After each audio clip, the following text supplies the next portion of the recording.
Oui, c'est prêt. C'est prêt. Ok, alors je vous présente Cédric Tiberghien. Cédric Tiberghien a joué à l'Opera House à Sydney la semaine dernière et la semaine prochaine, il va jouer à Perth. Bonjour Cédric. Bonjour tout le monde. Merci, merci d'être avec nous. Nous avons des questions des élèves et donc on va commencer. Alors, question un peu personnelle d'une élève. Do you play Chopin? Yes, of course I play Chopin. Chopin is one of the composer you cannot avoid. I think the very first work by Chopin I played, I must have been 8, and I really remember it was a waltz, and I was so excited because it's so famous.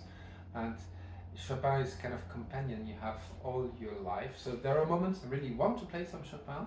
At the moment I don't play any because I play many other things, but of course I do love Chopin. I recorded several CDs and he's a wonderful composer. Yeah. Well, for this student, her favorite piece to play apparently is the Prelude in E minor. So Yeah. she just wanted you to know.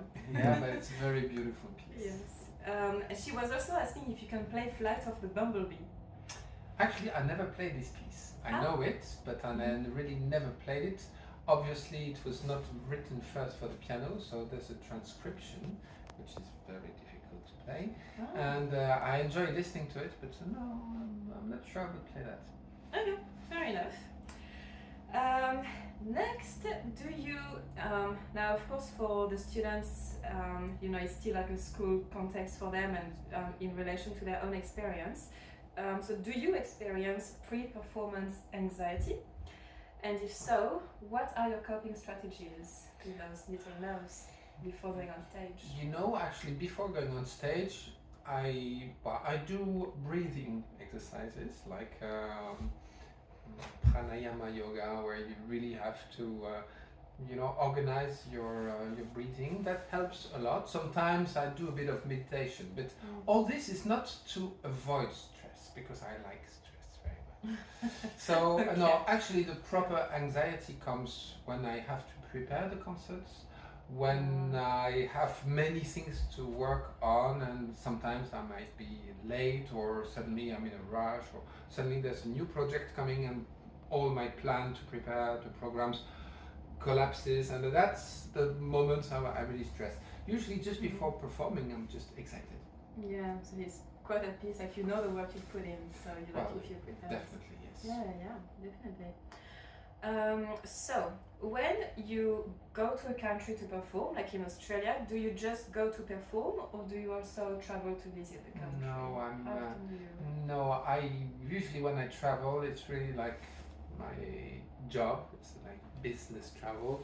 So I just go to the concert hall, I practice all day long almost, and I try to have a bit of sport activity, but most of the time it's really the only thing I do. It's rare that I have some free time.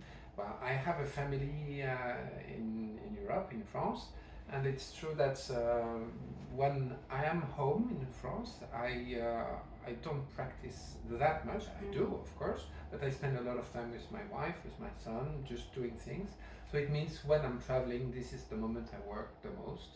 So yeah, no, I hardly visit, which is a shame sometimes, Yeah. but it's okay. I can meet a few friends. I can see a little bit, just walking in the street, seeing buildings, eating food. That's my kind of sort of tourism. So if Cedric wants a holiday, he has to plan it by himself. Yes, exactly. Okay. Now, you have been preparing for 2 shows pretty much at the same time, one in Sydney and one in Perth.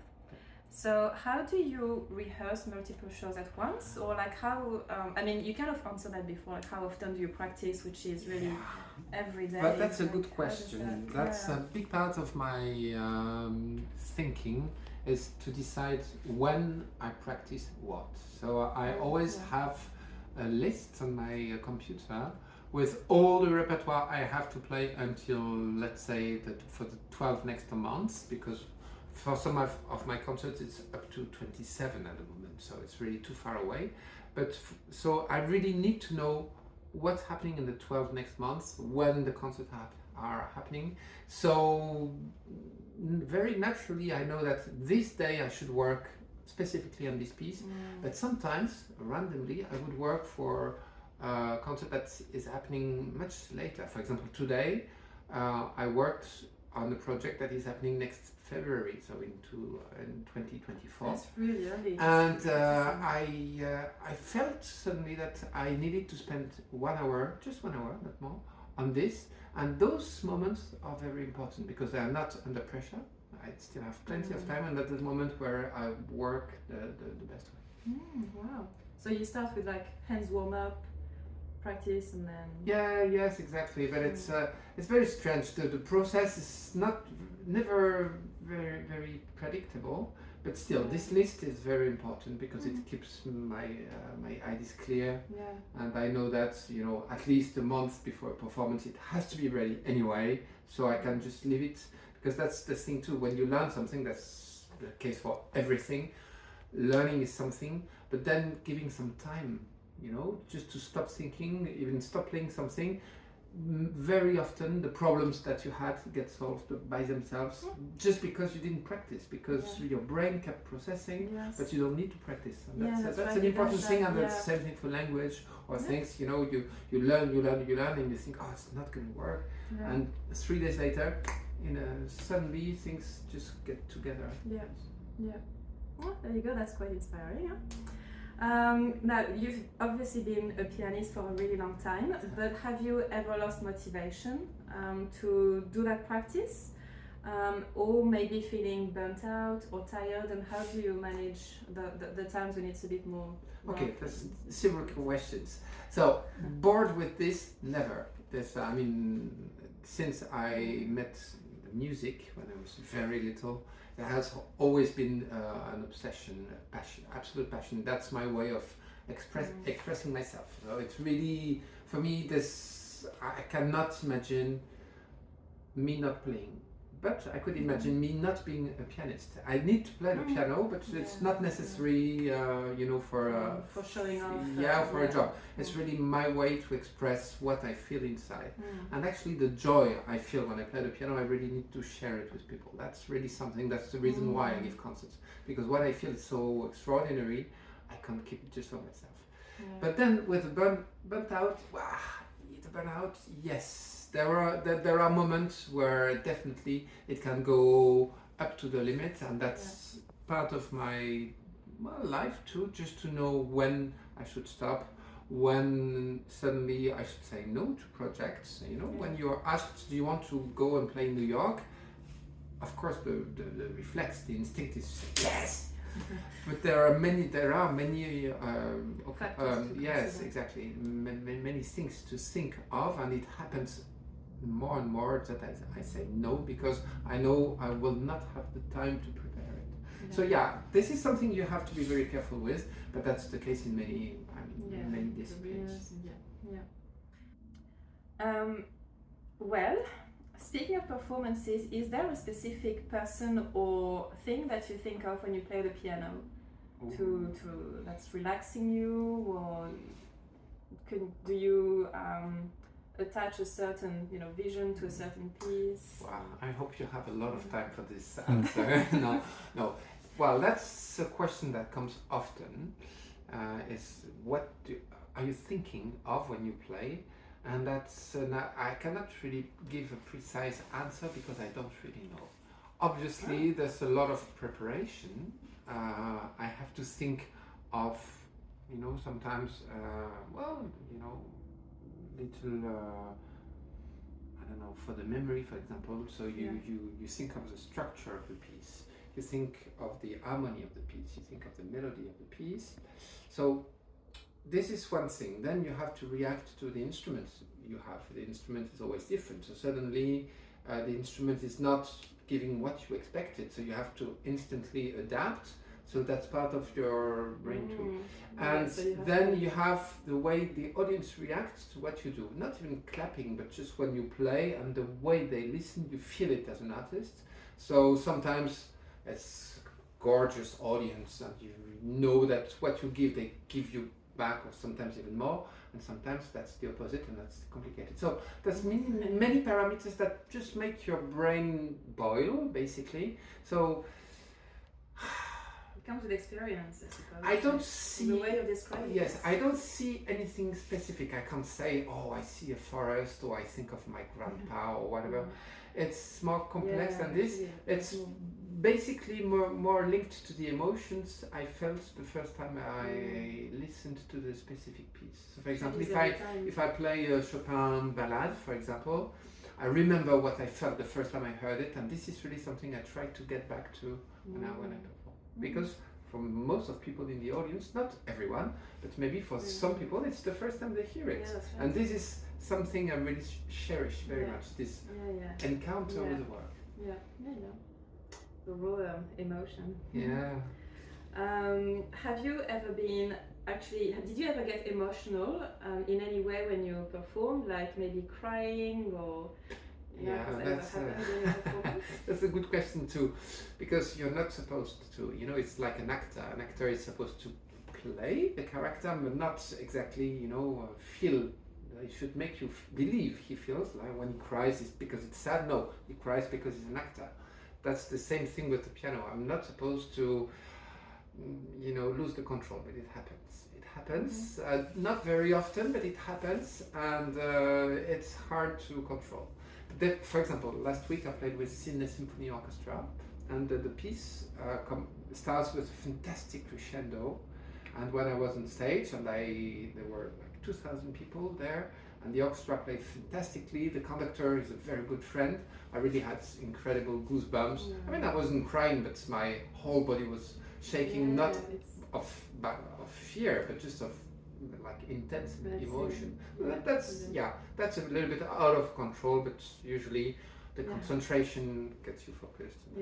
I think it's hard to just control and stop physical reactions altogether. But it happened very few times where I really this one specific piece that I'm going to play next week by John Cage, American composer.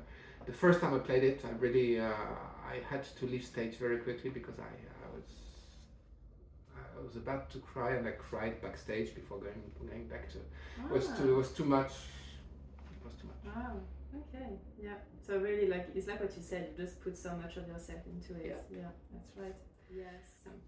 Okay. And we're back. All right. So, do you keep account of how many concert halls you've performed in, or maybe how many countries you've been in? Well, total? No. Well, countries, yes. It's I think it's 48 countries. 49, but almost 50, not 50, but almost 50.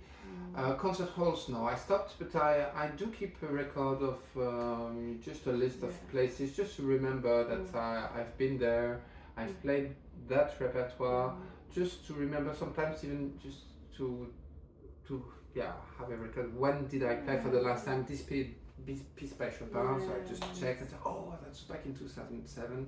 Oh, I remember this place, etc. Yeah. Okay, nice. Now we also read on the Sydney Symphony website that you can actually play quite a range of music. I mean, still within the classical, but like a bit jazzy. Like what you said about Ravel, it encompasses a lot of genres. So is there a reason why it chose not to specialize in one particular area of classical music? Did it just happen, or was it... Well, for jazz in particular, I absolutely love jazz, but the way jazz musicians think and the way classical musicians think and are too different. We read music, we have the score, and we have to basically be a messenger to the audience. For jazz player, it's very different, and the training is very different. So that I can play jazzy things, but I can't improvise like Duke Ellington or Bill Evans.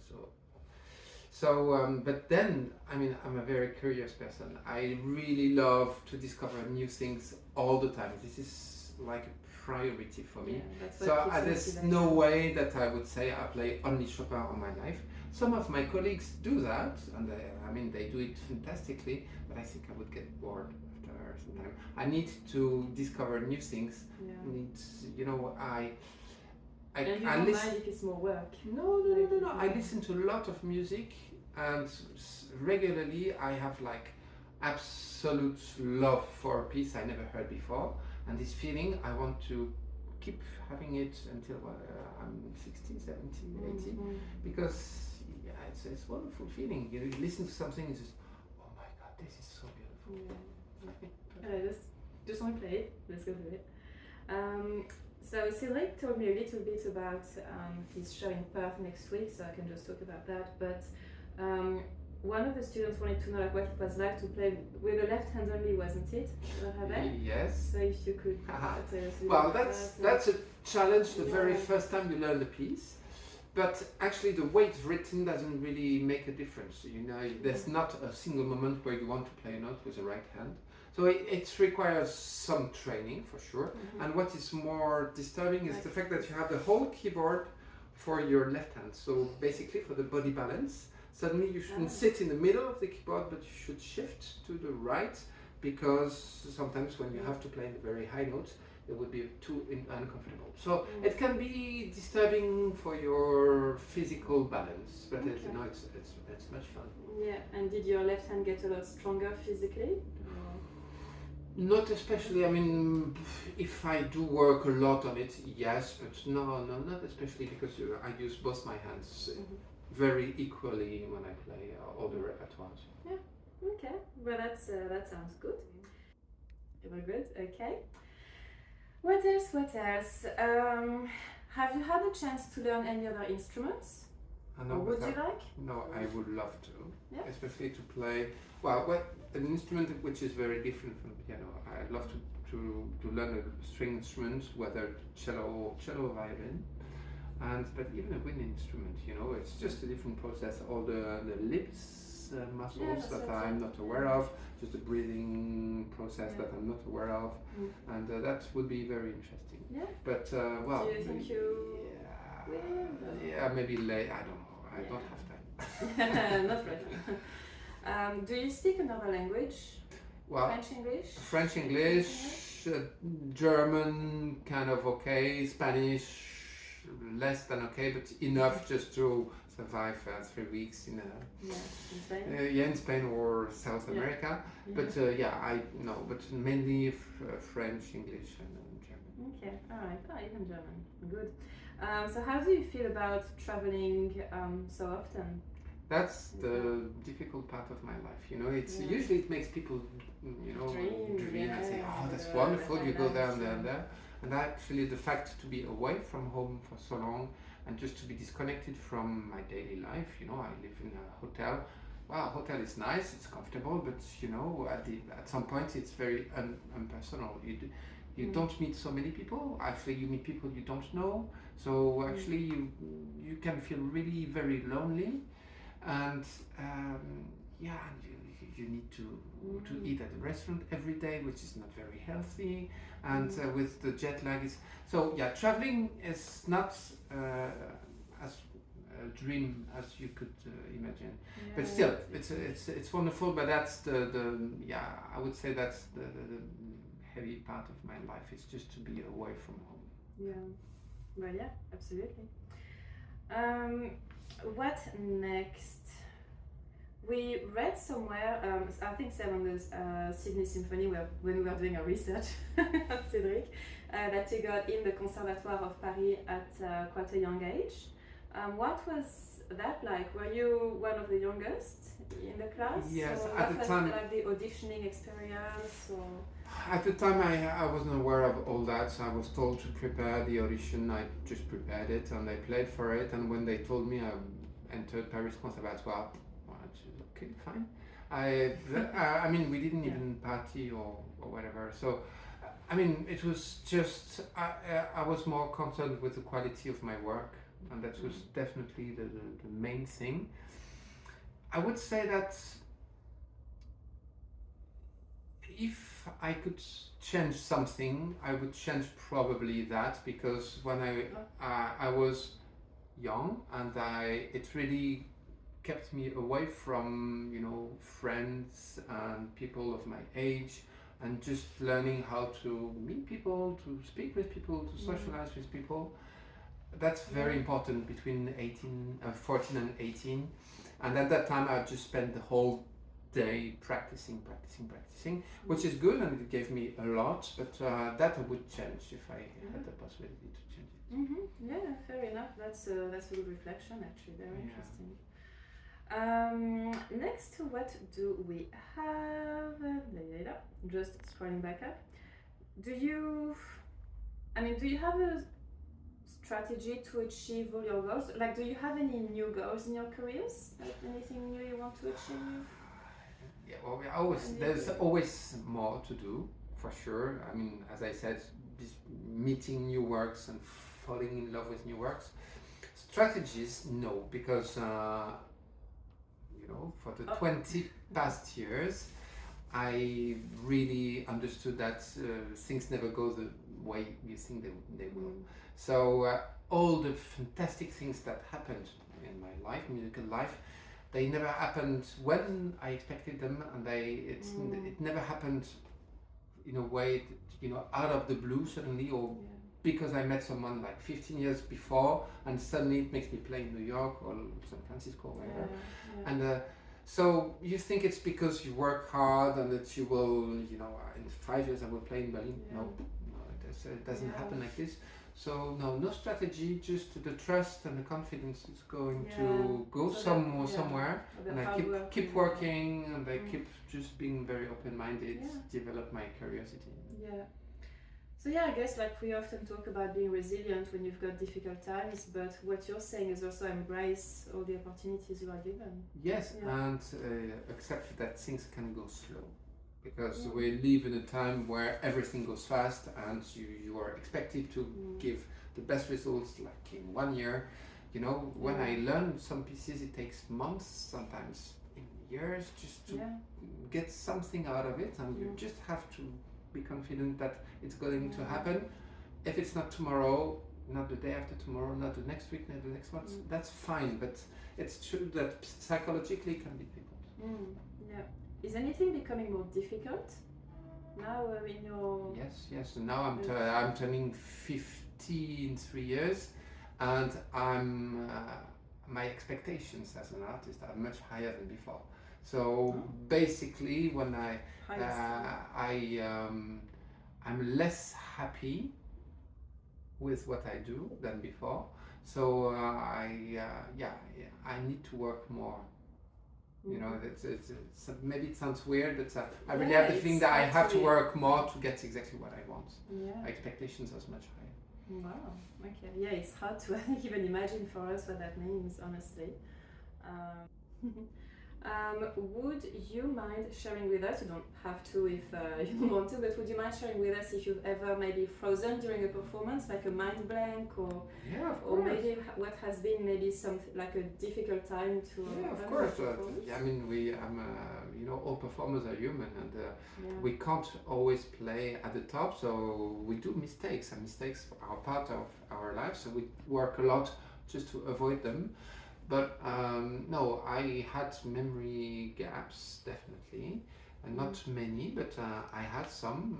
I never had to stop completely, but I remember once starting a concert, and really early in the concert there was a little problem. I missed maybe a few bars, and then I was so scared during the rest of the recital, and it ruined basically all my inspiration, because my whole brain was, okay, you're gonna miss next bar. It was like running in the fog, it was just terrible. Was so that a solo performance? Yeah. It was with a recital. So that was really bad.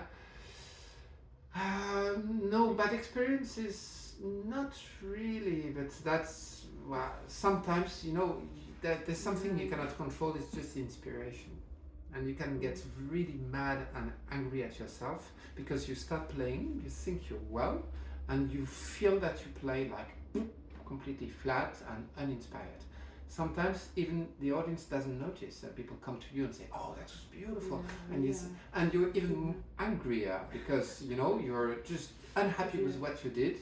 You would have done much better, and people come to you and congratulate you. So that's the moment where you think, "Oh, that's," And usually you don't sleep, and the next morning you go practice more and say, maybe I didn't practice enough. And you start, just thinking too much. Thinking too much is dangerous. You need to get out of that cycle really quickly. Yes, yeah. Do you still have a teacher or someone you look up to? Or? Yeah, that's important question. Yeah. No teachers, although I sometimes play to friends or to famous pianists. But no, it's more when you record a CD, because I record many CDs. There is always someone who's, in English is called a producer, in French we say directeur artistique, and who basically listens to what you do and comments what you do. And this is a close relationship. Those persons are really important, and the one I have at the moment is a woman from Belgium, and when I record a CD, she's the one who says that it's good or not good. And of course I listen as well, but it's very interesting, and those are the moments where I discover the most about myself and my play. But that's tricky moments. It's sometimes difficult. Yeah, bit of the criticism. Yes, and just to realize that what you think you do actually doesn't go through, or suddenly you've prepared things for months and you listen and actually it doesn't work. You just think it's musically not convincing, and you have to decide on the spot to change it and rethink. Yeah, you have to be very open-minded and accept that you're weak sometimes, but it's true, it's difficult. Yeah. Do you like recording CDs, or do you prefer to have like live? It's on. We can't compare. It's two different activities, but both activities are very, very nice. Now to record CDs it's the moment I listen really to myself from outside. It's like a dream. When I'm sitting at the piano, I'm too much inside the music to be able to know what people hear. So I would love, to be listening to myself, not because I'm narcissistic, but just because I would love to know what's happening in the hall. And suddenly with microphones, basically it's what's happening. It's a very interesting that's process. right. Yeah. I'm sure if you have more questions. No, I think we've done them all. Can you go? Yes? Okay. I think maybe the last question was, you talked about your experience of classical music and what you feel when you play. But do you think there is still much of a future for, we do call it classical music, so do you think it might still have an appeal to the new coming generations? And, yes. It doesn't mean what attracts you specifically to it, apart from... No, I think definitely any kind of music, not only classical music, any kind of music or art deals with beauty, and for me that's very central in my life. It's the awareness of beauty. You always, everywhere, there is a way just to admire the beauty of nature, beauty of a text, beauty of an architecture, beauty of people, beauty of speech, and this is the best way to get the good things, all around. I do feel that we live in a stressful time, not only, but a little bit, and it helps to focus on the beautiful things, because beauty is everywhere all the time, even if we hear bad news, even if we listen or read too much about social medias and everything, there is beauty everywhere, and especially in classical music, I think it's very obvious beauty, and we can. I would say for all you, try to go to live performances. Just this is an incredible experience. Not only because you listen to music, but you listen to music with other people, and you listen to music given by someone on stage, and I love going to concerts, and I think it's such a beautiful experience. It needs to be a live performance. Yes, well, I think that's all we had. So on behalf of my few students, thank you very much for your answers. And yes, now that's it. I think all the students would have loved to meet you. And next time when I come back. Yes, thank you for your time. Thank you.